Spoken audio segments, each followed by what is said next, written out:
the unconditional part of a marriage is I'm willing to find forgiveness if we can rebuild trust. Okay. It's forgiveness is the unconditional part of it, but it's a conditional relationship. I do things for her that make her happier. She feels happier and does things for me that make me happier. And it's reciprocal.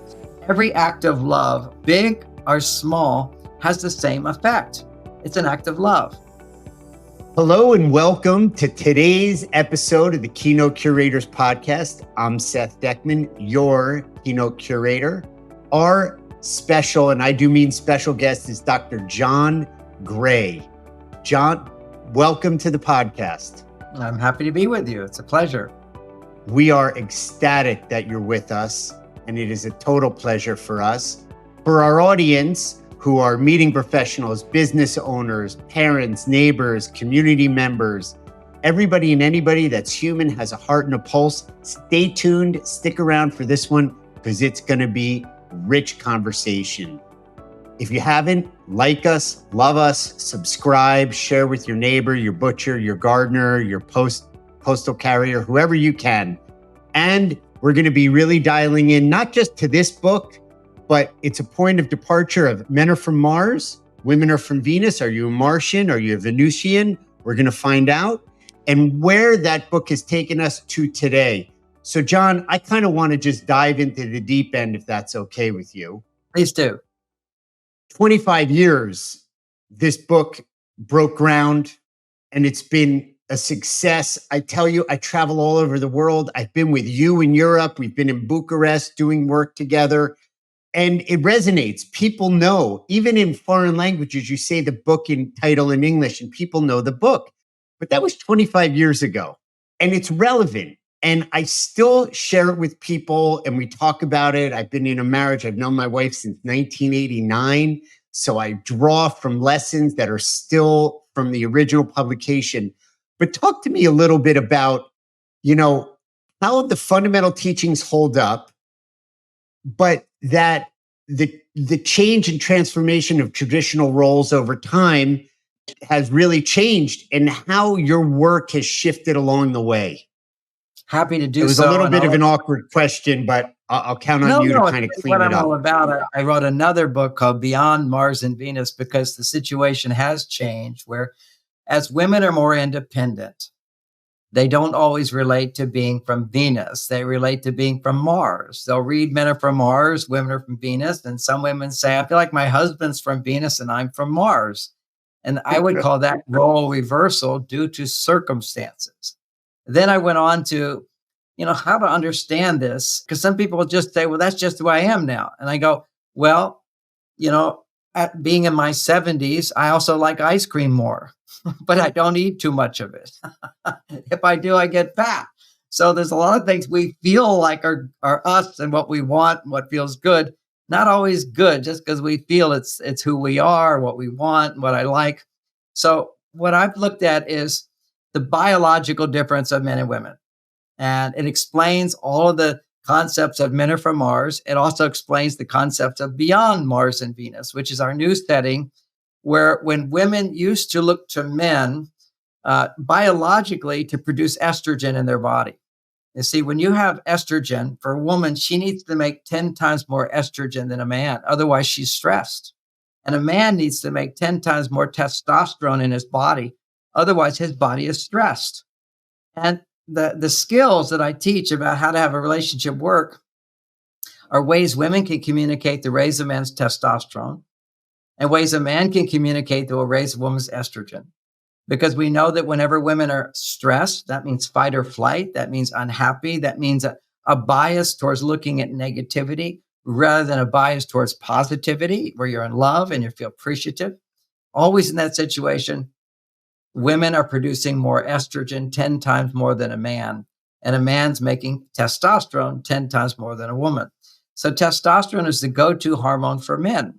So one of the ideas of Men Are From Mars, for example, was men go to their caves. Okay, so women, man goes to work, he becomes a little bit tired, he wants to go to his cave, time to come back to himself. Now, what he's actually doing biologically is rebuilding his testosterone by being in a setting that doesn't make estrogen, but also lowers his stress. That could be watching the news, that could be playing golf, that could be playing tennis, it could be watching golf or tennis. You see, it's just his brain has to be occupied in solving problems, but there's no stress-free solving problems.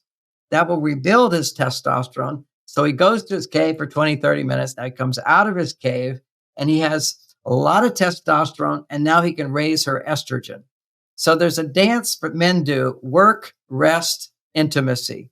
For women, it's about go to work, how to come back to your female side. And women don't know how to do this. Men don't know how to do this, generally speaking, which is why we have trouble in relationships today. Now, there was research done showing that women in the workplace, and more women are in the workplace, they're professionals, they're independent, or they're single and they're taking care of themselves. You make different hormones. This is biologically true. You'll make more male hormones in the workplace if you're earning money. If you're sacrificing your personal life to achieve a goal to enrich your personal life, you'll be making testosterone. Estrogen gets produced when you're feeling, I have support, I have help, somebody's helping me, I don't have to do everything myself. When you look at women, when they're stressed, they often will say, I feel overwhelmed, I have so much to do, there's no time for me. So how do I help my wife come back to feeling at ease and comfortable? I get her to talk. When women can talk about what they feel and a man knows how to listen in a particular way, her stress levels will go down and she'll feel good. It's as simple as that. That's why 90% of the people who come to therapists are women, because they're going to talk about what they feel and you listen in a more non-judgmental way, seeking to understand. You feel a sense of empathy and caring. They feel so much better. Now, there's times when a man needs that, but generally men can just mull things over, go play tennis, go play golf, go watch the news, or meditate. That's part of how I came to all this about the cave, is that I was a monk for 9 years. And so meditation and prayer, anything can upset me in the outer world, I can go back inside myself. The reason that's important for women to understand that men need to detach is that women will always think he must be mad at me. He don't want to talk to me. He don't want to share with me. And that's because women, if they're mad at you, they don't want to talk to you. Okay. If they don't trust you, they're not going to share what's inside. So they think it's like, oh, we're upset with her. No, we just don't want to talk at times. And there was even a Harvard study that biologically acknowledged this, which is that electrodes on women's brains and on men's brains, had them sit down after a day of work and said to the women, relax. And the women's brain activity would speed up. And they said to the men, relax. And the brain activity almost went to nothing. And you ask the woman, well, what are you thinking with all this busyness? And she says, I'm thinking about all the things I should be doing that I'm not doing. And you say to the man, what are you thinking? He says, nothing. Now, see, women have scientific evidence not to take it personally when a man doesn't want to talk about what's inside. But we have this crazy idea invented by psychology that everybody needs to always talk about their feelings. They don't. Men don't. If a woman is stressed, one of the most efficient ways for her to lower her stress, find somebody who cares about her and talk about what's inside of her. And then there's connection. When you have connection, where you feel someone knows what's going on inside of me, it lowers a woman's stress levels. It really does. You can measure this. And so when her stress levels go down, she feels supported. And that's why talking is so important. But for men, typically, they just have to forget their problems by doing other things they're good at, and they'll feel better. You don't have to look at what you're feeling all the time. You can think about it. You can analyze it. Those are other skills that men can have, or you can meditate. There's so many traditional skills that men would typically do and things women would do. For example, dancing, singing, prayer, group connection, cleaning together. You know, when I go to the indigenous tribes, all the women go down to the river to clean and talk and share. And the kids are there and the guys are all doing their jobs.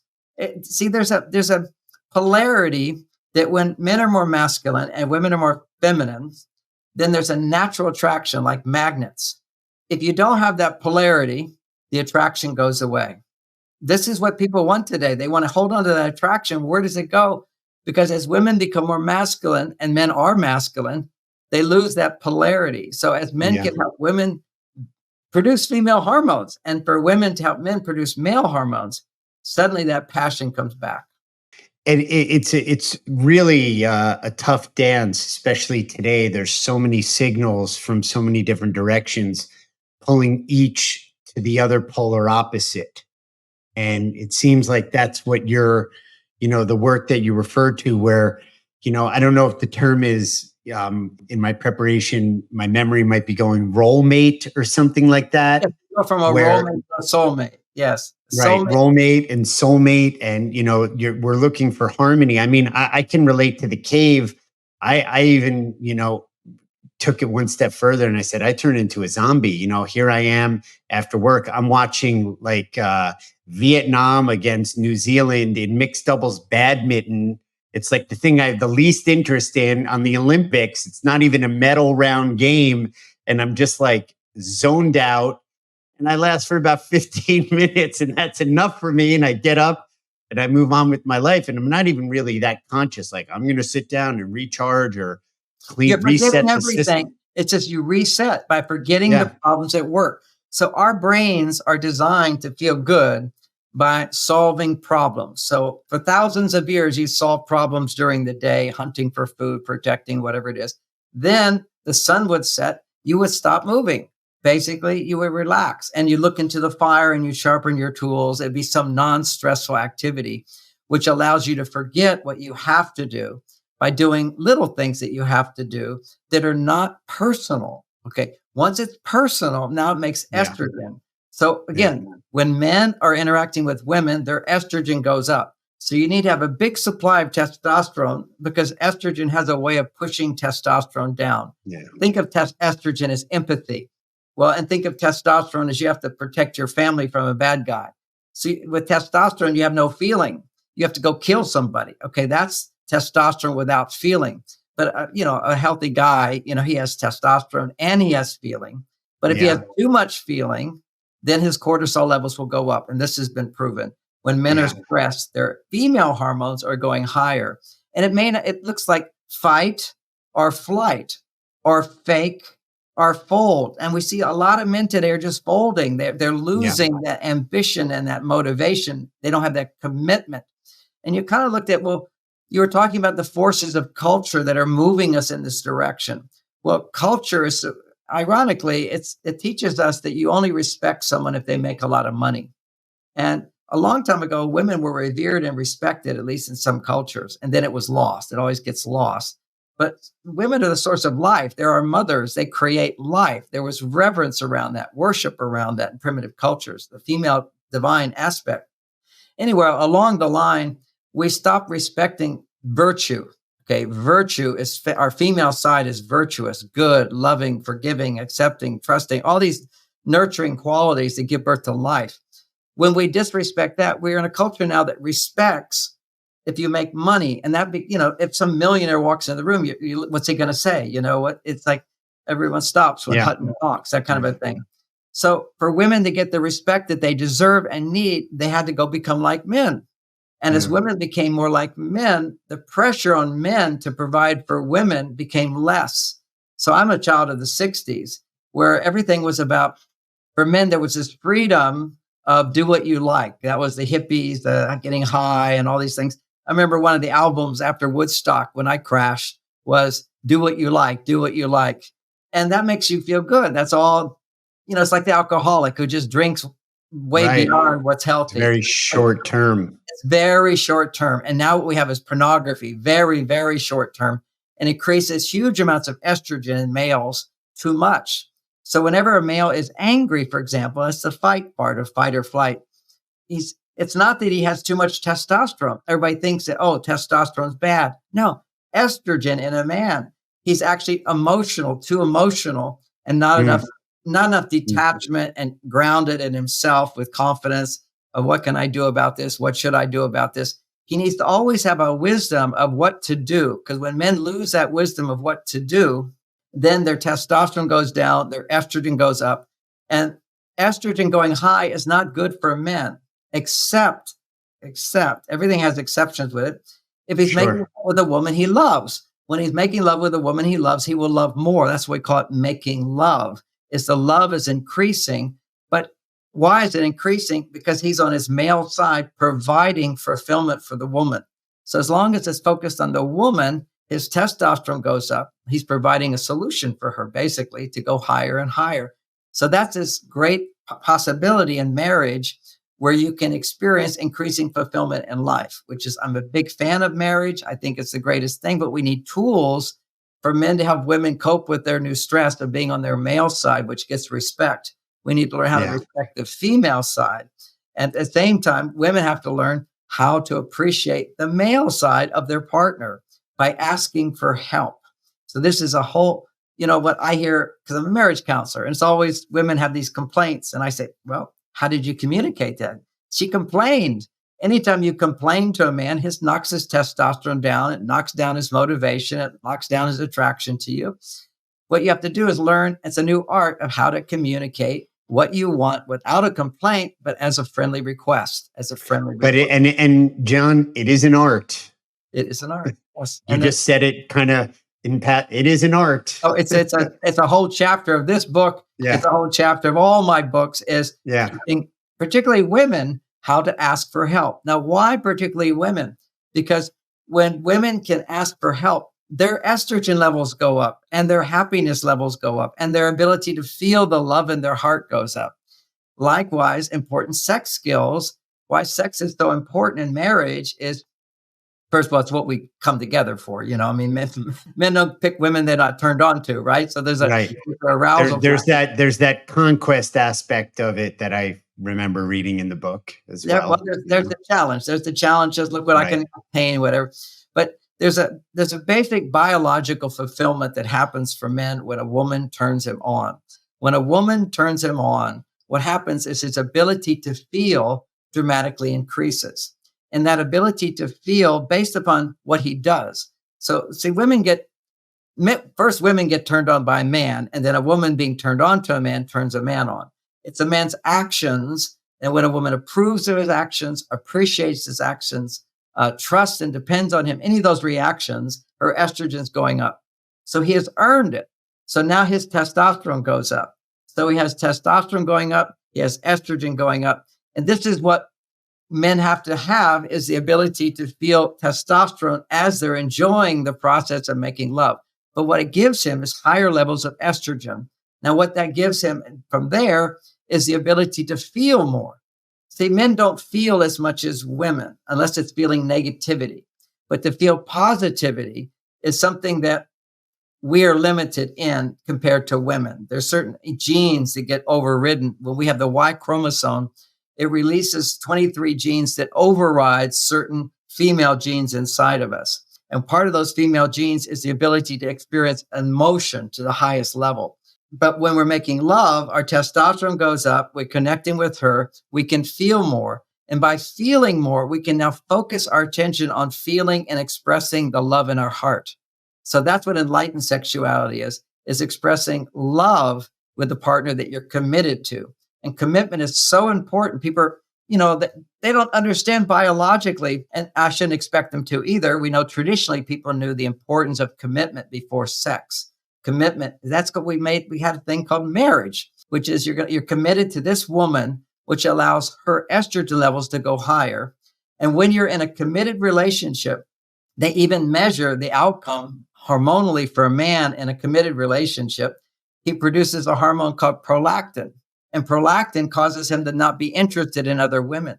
So this is like, if you have sex with somebody that you're not committed to, you actually don't have prolactin and you become sexually addicted. So you're horny all the time looking for one woman after another and you can't make the commitment. So it's paradoxical. Once you can make the commitment. But does that, may I ask a question? So they say that a prize fighter shouldn't, make love the night before.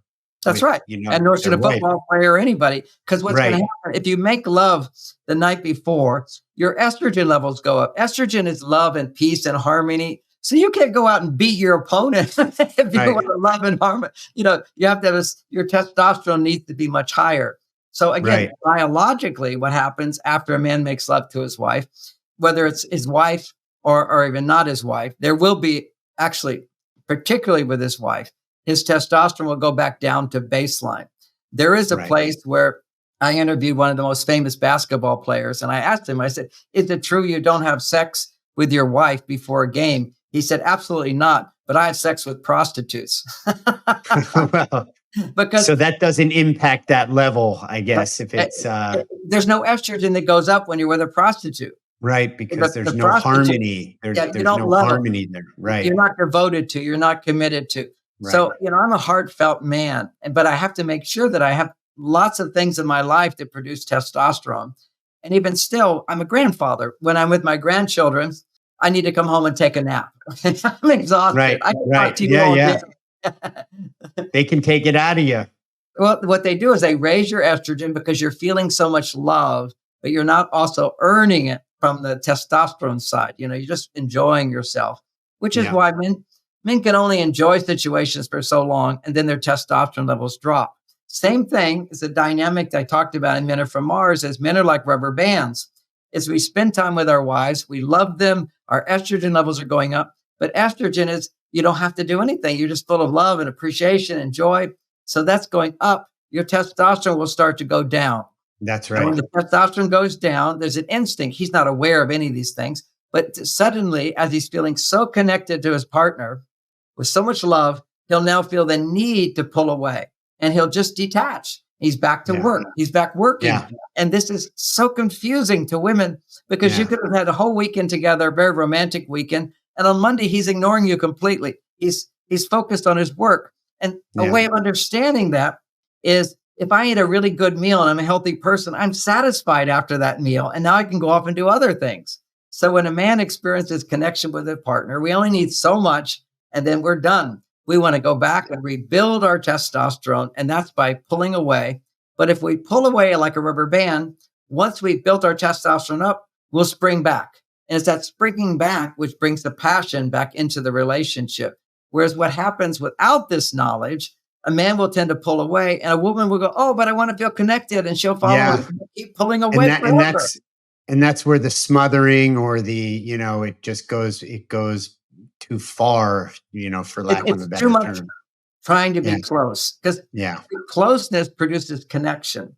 And Yeah. when a man does pull away, a women will often say to me, well, what am I supposed to do? And my answer to that is, you're supposed to have a life so that his role only makes you happier, Yeah. but a life that makes you happy. There's other things, other hats we wear to find our fulfillment. Yeah. But the making love part of life can be so delicious that we Yeah. get addicted to it. And so I don't want any of that anymore. Instead of saying, well, we need to take time apart.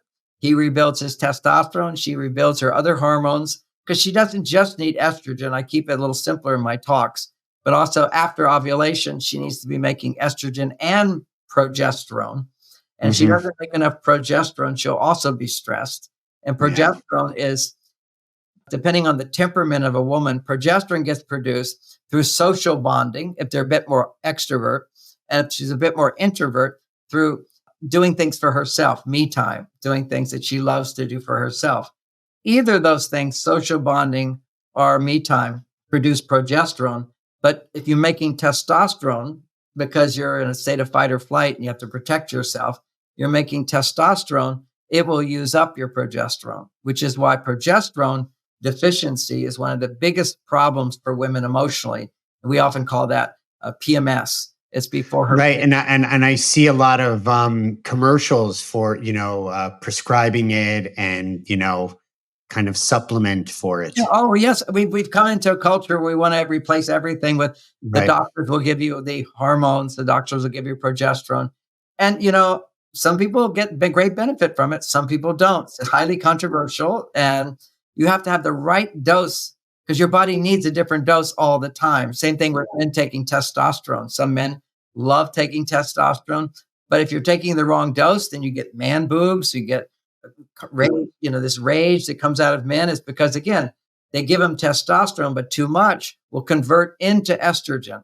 And then they become very angry and irritable and so Yeah. forth. So I'm Yeah. teaching the natural way. Yeah. I mean, you took us from the book from 25 years ago and now to the current work you're doing and how it's evolved, beyond Mars and Venus. And these differences, you've so clearly laid out are in our biology and the brain chemistry and the hormones and how we understand these differences and the newer work that you've done. And I know you're have some great work with your daughter. I want to share with our audience, we're going to put it in the show notes, John. There's a 2.5-day Mars Venus relationship weekend for singles and couples. And we're going to be able to provide a 50% discount for that for our listeners. And we're going to put the link in there. I can't recommend it enough. For those that are listening or have continued to return, we're so appreciative of it. And you can tell that this is a masterclass, but this is not even the tip of the iceberg. You go to one of these weekends, and I've been with John over days, sharing meals and walking through cities, and he just shares these truly miraculous stories of couples and singles revealing and things that were hidden from their view around relationships that have just been transformative. And I can't recommend it more. So please, take advantage of that. But John, I want to touch one other thing. Yes, please go ahead. Anybody listening to this is going to say, well, okay, John teaches us ways our relationships can help balance our hormones. But what can we do ourselves, single people listening? And also, if you're in a marriage, you can't be fully dependent on your partner. You have to be able to balance hormones yourself. And one of the biggest challenges to healthy hormones for men and then for women is, I hate to say it, but it's belly fat. We're becoming an obese society. And even before obesity, you've got these men, as we're getting older, our bellies get bigger. Now, the function of a belly is whenever your life was stressed, your estrogen goes high. Okay, we all have stress. We're not perfect. Our estrogen will go high. When estrogen goes high, that would be either when you're in fight or flight, you're arguing, or you're feeling anxious and afraid. Whenever that happens, or depressed, your estrogen levels are going too high. What estrogen will do in your body is put fat on your belly. And once you have that fat on your belly, it will produce more estrogen. So the tendency of manufacturing estrogen just automatically comes from a belly fat, which then stores more fat on your belly. And, people are fighting that battle by some people thinking not eating fat, some people thinking only eating fat. There's all these different diets. And I think it's great if your diet worked for you and you got the belly fat off. Same thing for women. When you have belly fat, you inhibit your ability to produce estrogen. And so now you're eating more food to try to produce estrogen, because when you are depending on food for satisfaction, then you make estrogen, but you end up putting on more belly fat. And then that belly fat does store more fat. Now, it is natural as you get closer to your period as you're a woman to put on a little bit extra weight, but then it goes off after ovulation. But once you get this belly fat, it just takes control of your life, which is why so many people have a hard time with dieting. Anytime you're dieting, you're reducing calories. Whenever you reduce calories, you're reducing your metabolism. What that means is that now you have less ability to burn off that fat. So it's a cycle that gets downward. Dr. Arciero, in a book called Protein Pacing, he has talked about how you can increase your calories, increasing your calories of protein in order to raise your metabolism. So then you're like you were when you were young and you weren't overweight. And literally, he's proven that in a month, you can take a couple of inches off your belly. I mean, literally, I did. It was mind-blowing for me. Wow. Protein pacing? Yes, protein pacing, Wow. Dr. Arciero. And we have a team of people. Hold on, I'll be back. I'm going to go get that book right now. Okay. Yeah, he's really amazing. You can do a Google search for him. You can hear about it. And at our website, marsvenus.com, at the bottom, you can say, contact us and say you're interested in that program, and we will have somebody help you with it, because it is a few more details with it. But the bottom line is, I just already have I do one of these with 35 grams of protein in it every 4 to 5 hours throughout the day, which is a lot of protein. And it has to be done in a certain way. You incubate the protein, not just any protein shake. You have to have enzymes, the protein itself. You put it in hot water, warm water, and it will digest over 45 minutes. So now you get amino acids rather than proteins that have to be broken down. Normally, people, when they eat a protein, they're getting about 20% of the amino acids, which is great for your brain and everything. Here, you're getting 95% of the protein converted into amino acids. It's an amazing experience. It's the easiest thing I've ever done to knock off my belly fat.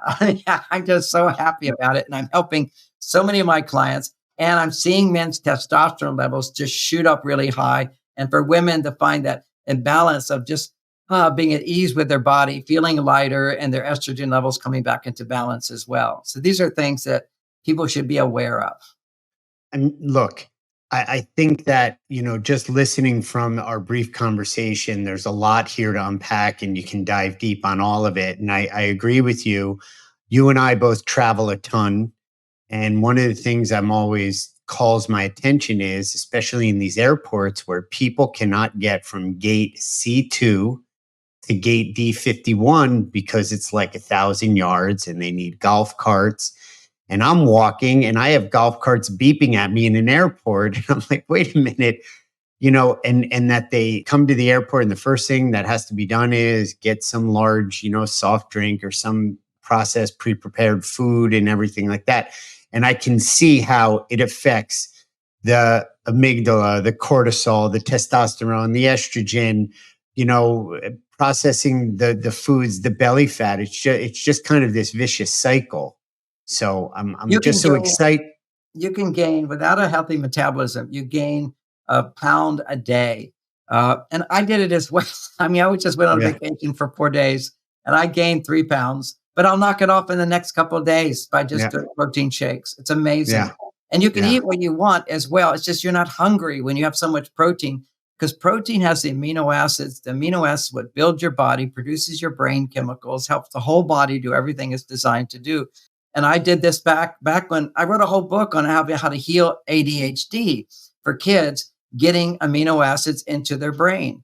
And you have to do these expensive IV drips and so forth, and you can reverse it. I had early stage Parkinson's with IV drips and certain minerals. I was able to reverse it. Well, now you don't need to get IV drips. Now these Swiss doctors figured out that if you combine certain enzymes with certain proteins, let them incubate, you will get 95% of the amino acids out just from a dairy protein, when normally you would get Wow. maybe 10 or 15%. It wouldn't have that big of an effect. This is like magic. It's Yeah, such I've an easy answer for people. One, just because people want to lose weight if they're overweight. But what I see, all happiness comes from balancing the hormones inside. And this becomes a very practical way to do it.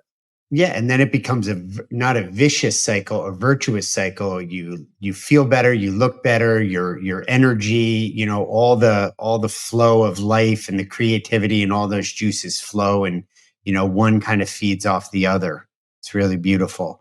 John, we're coming close to the end here. I have one more question that I recall from your book. I have a couple of bookmarks here.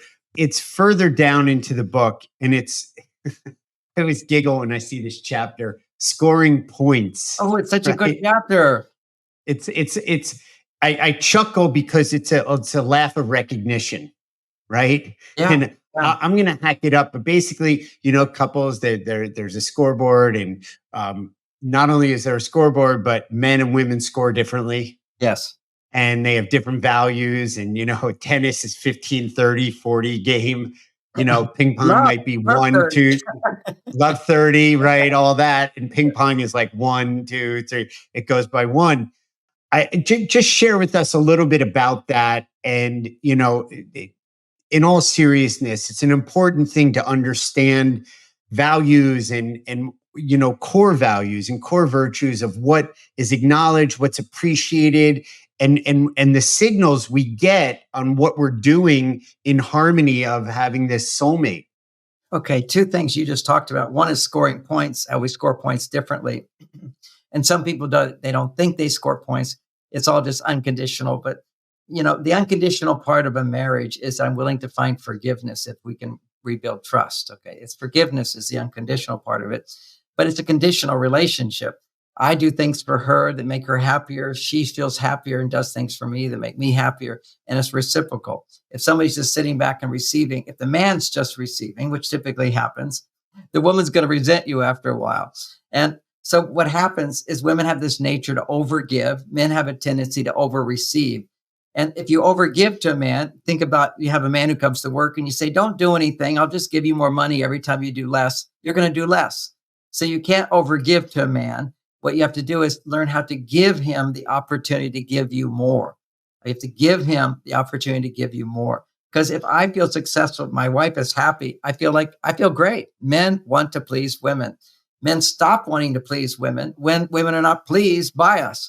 If I can't get paid, then I don't care about Right. this job. So, Right.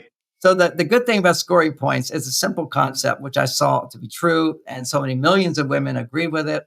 Some women have to experience it before they'll agree with it, but it is every act of love on Venus, every act of love, big or small, has the same effect.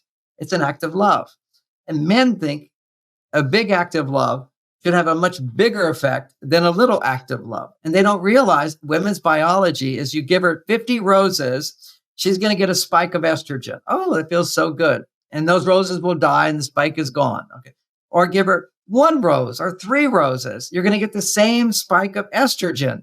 And if she isn't somewhat happy already inside her heart, you can give her 50 roses or 1 rose. It's going to do nothing.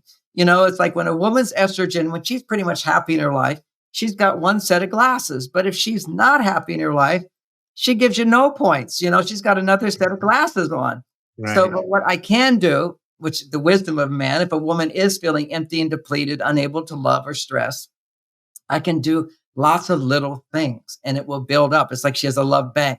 I'm just filling it a little bit, filling it a little bit, filling it. And what would that be? I call them biohacks, biohacking love, which is doing little things for her. 4 hugs a day, unsolicited hugs. You run after her. She's going to bed. Oh, honey, before you go to bed, let me give you a hug. That's a point for running. You get a point for noticing she left the room, a point for running after her, a point for giving her the hug if it's done properly. Again, the proper hug. And if it's in front of your mother-in-law, do you get another full point for that? Yes, absolutely. Okay. Give her a rose. Right. If she works in an office and you bring roses to her office, you get extra points for that. Somebody comes along and says, oh, where'd you get the roses? Oh, my husband brought. Every time she can brag for you, you're getting another point. When you plan a date a week in advance, the whole week, she's looking forward to that. He has no idea. He thinks on Friday night, I'll just tell her, what do you like to do? I'll do whatever you want. That's not scoring points. Scoring points is let's talk about what would you like to do, what I'd like to do, and then make the decision, men, to do what she'd like to do. Okay, that's the key. You're doing what she'd like to do. You organize it. She looks forward to it. Every day she's looking forward to that date. You get a point, you get a point, you get a point. Vacations, plan them in advance. Take lots of pictures on a vacation because she can show them to friends. When she shows the pictures, you get points at that time. So it's understanding the accumulating little things builds up a woman's estrogen levels. And at a certain point, then all those little things actually build romantic feelings. So that's the key, is keep her in the romantic zone where she is turned on by you because there's lots of little things that you do. That fills, we might say, her love bank account so that when you don't do things right, it's not like she withholds it all. Okay. She'll take back a little bit, but you've got plenty, it's like writing a check and you emptied your account a little bit, but she's still got plenty there. So this is what men can understand about women. And when they don't, men think unnecessarily. They think no matter what I do, can't make her happy. No, they go to the ineffective scoring system. That's right. That's right. He thinks I did all this. I got that big check. That should be worth 6 months of points, whatever it was. And on an emotional level, the check is a requirement. And if she depends on him for money, then it has an effect. But it's the little things that create the romantic feelings. And if she's already making money, then your check means nothing.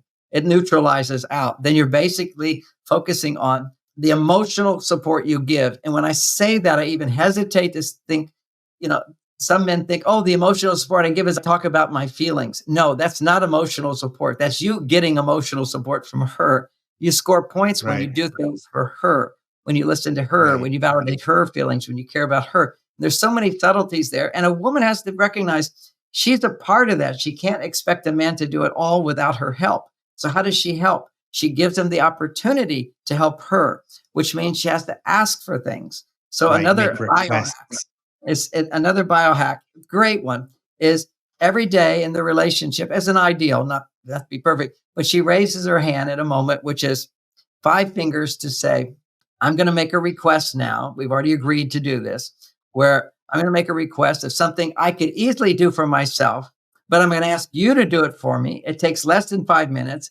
And in order to keep my estrogen up, you're going to be so happy to do it, like you're a genie in the bottle. Your wish is my command. And you have an immediate response. Even if you're feeling a little annoyed, like you're having to stop to do something, you pretend like you're not. You just immediately respond with a big yes and do whatever she's asked you to do. And it will take less than 5 minutes. I've not yet a man who won't be happy to do that once I've explained this is the best foreplay you could ever have.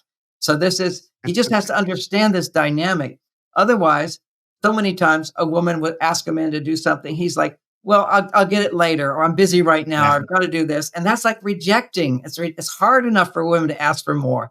But what they end Yeah. up doing, if they can't ask for more and get it, is they start this feeling of, I have no support. And then they start complaining. Complaining is counterproductive in relationships. Keep in mind that every complaint is really a disguised request. So start learning how to ask for more in small increments, which will allow you to appreciate, because 1 point is like, doesn't matter. You do something big, something little. So ask for something little and you'll start experiencing more estrogen. These are just a few of the different biohacks that I talk about in this book, Beyond Mars and Venus, which will help couples to understand the many ways that they can use their relationship to achieve hormonal balance. And the same knowledge for single people or dating people can help them on their dates learn how to provide the hormonal support to become more attractive to the opposite sex and to be more fulfilled, so you can get on the right ground to have a relationship grow if it's possible. So these are this is tools we need today, because in a sense, we're at a crisis point where women are way on their male side, how to come back to their female side. And sometimes you need to have somebody inspire you, because a lot of women just say, I don't even need a man. What do I need a man for? And Yeah. if we look at one of the reasons why many women feel, what do I need a man for, is 60% of the children growing up in America do not have a father in the home. So you don't even know what benefits you could get from having a man, or Yeah. you don't have a mother who knows how to pull those benefits out of a man.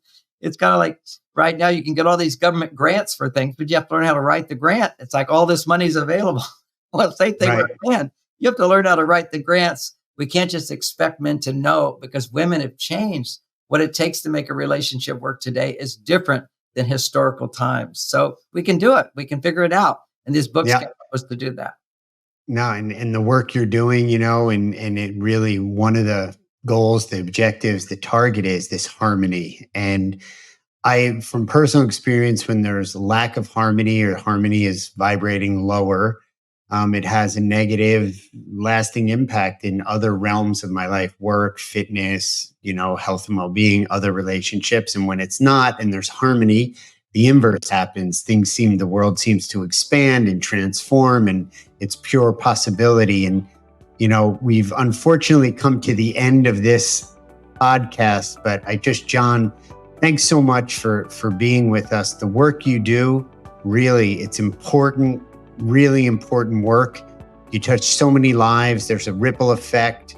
I know you sit with couples, you do your retreats, you do one-on-ones, and you have hard conversations. You're a master at it, you're facile at it, but it's never easy. And each one is unique, and you've been thanked, but I want to thank you for all the future conversations you're going to have and the lives you're going to impact, because it makes the world a better place. And just thank you so much. Oh, you're so welcome. And you told me you have meeting planners here. Well, also people know I did seminars every month. I travel all around the world doing this. So and you brought me. So I appreciate you very much to help me bring my message to the world. Thank you.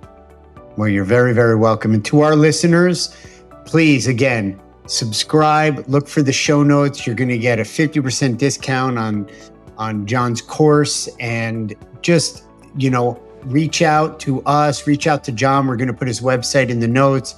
You can talk about the nutrition program, but just share our podcast, subscribe, engage, love it.